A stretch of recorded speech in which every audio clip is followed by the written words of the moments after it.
अजीत डोभाल एक ऐसी शख्सियत जिनका रुतबा ऐसा है कि दुश्मनों की रूह कंपा दे, जिनका इतिहास ऐसा है कि भारत पर आंख उठाने वालों के छक्के छुड़ा दे। देश की सुरक्षा से जुड़े बड़े से बड़े मुद्दों पर जिनकी सलाह ने भारत में आत्मविश्वास जगाया है, भारत को मजबूत बनाया है, जिनके एक एक फैसले से भारत का सिर फख्र से हमेशा ऊंचा ही ऊंचा उठा है, ऐसे हैं अजीत डोभाल।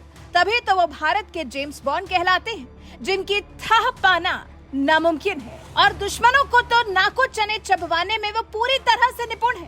फिलहाल पहुंचे हुए हैं सऊदी अरब। जी, भारत के राष्ट्रीय सुरक्षा सलाहकार अजीत डोभाल ने सऊदी अरब की यात्रा पर रूस और यूक्रेन के बीच हुए शांति शिखर सम्मेलन में हिस्सा लिया। भारत का पक्ष इस युद्ध को लेकर ऐसा है कि भारत सिर्फ अपने देश में ही नहीं बल्कि विश्व में भी शांति चाहता है, इसलिए इस युद्ध को भी शांत करने की कई बार अपील कर चुका है। पीएम मोदी ने तो सीधा पुतिन की आंखों में आंखें डालकर कह दिया था कि ये समय युद्ध का नहीं है। ऐसे में अजीत डोभाल को भारत का पक्ष रखने की जिम्मेदारी दी गई है। इसी सिलसिले में अजीत डोभाल सऊदी अरब पहुंचे हुए हैं। 2 दिन तक चलने वाले इस शिखर सम्मेलन की शुरुआत बिना रूस के हुई है। सम्मेलन में अमेरिका, चीन समेत करीब 40 देश हैं, लेकिन रूस इस सम्मेलन में शामिल नहीं हुआ। लेकिन इस शांति सम्मेलन में भारत के जेम्स बॉन्ड का शामिल होना बहुत बड़ा संकेत दे रहा है। भारत पिछले 18 महीनों से संघर्ष के शांति प्रयासों में अपनी भूमिका पर जोर दे रहा है और अजीत डोभाल के माध्यम से भारत ने फिर एक बार इस मुद्दे को लेकर अपनी आवाज बुलंद की है।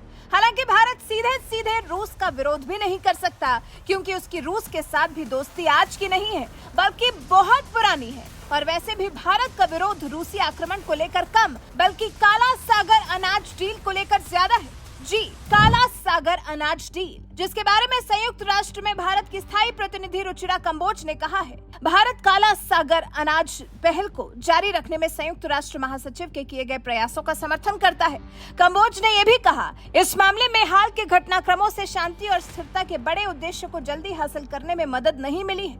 मैं बताना चाहूंगी कि भारत संकट के समय में अपने सहयोगियों की सहायता करने में हमेशा सक्रिय रहा है।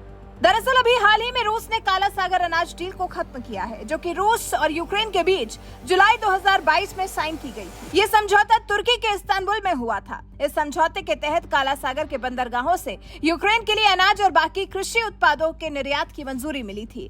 लेकिन जब रूस ने इसे खत्म कर दिया तो भारत इस एक मुद्दे को लेकर रूस से कह चुका है कि रूस को इस पर पुनः विचार करना चाहिए। इसी मामले को लेकर अपनी आवाज उठाने अजीत डोभाल सऊदी अरब पहुंचे हैं। इस एक मुद्दे के अलावा अजीत डोभाल चीन के खिलाफ भी वैश्विक रणनीति तैयार करने की प्रक्रिया का हिस्सा है। भारत और अमेरिका खाड़ी देशों में चीन के बढ़ते प्रभाव को दूर करने की कोशिश कर रहे हैं। अमेरिकी राष्ट्रीय सुरक्षा सलाहकार जैक सुल्लिवन भी लगातार सऊदी अरब का दौरा कर रहे हैं। उनका भी मुख्य उद्देश्य खाड़ी देशों से चीन को बाहर कर फिर से अमेरिकी वर्चस्व को स्थापित करना है। अमेरिका इस जुगत में है कि सऊदी अरब और इजराइल की दोस्ती कराई जा सके। वहीं भारत की सऊदी अरब के दौरे पर जाने की कोशिश एक ये भी है कि खाड़ी देशों को ट्रेन के माध्यम से भारत से जोड़ा जा सके।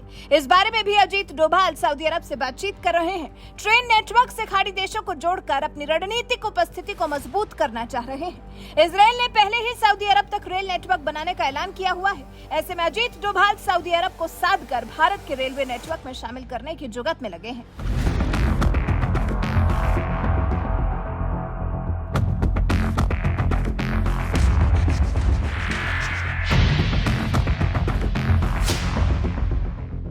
देखते हैं कि इस काम में वो कितने सफल होते हैं। मतलब ये कि अजीत डोभाल कुल 3 बड़े कामों को करने के लिए सऊदी अरब पहुंचे हुए हैं।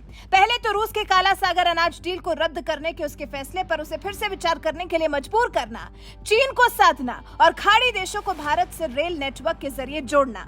अब देखना दिलचस्प होगा कि भारत के जेम्स बॉन्ड अपने किस किस काम में सफल होकर भारत लौटते हैं। वैसे आपको क्या लगता है कि अजीत डोभाल का ये दौरा करेगा काम? क्या अजीत डोभाल को अपने मकसद में सफलता मिलेगी? इस बारे में आपकी राय हमें कमेंट कर जरूर बताएं।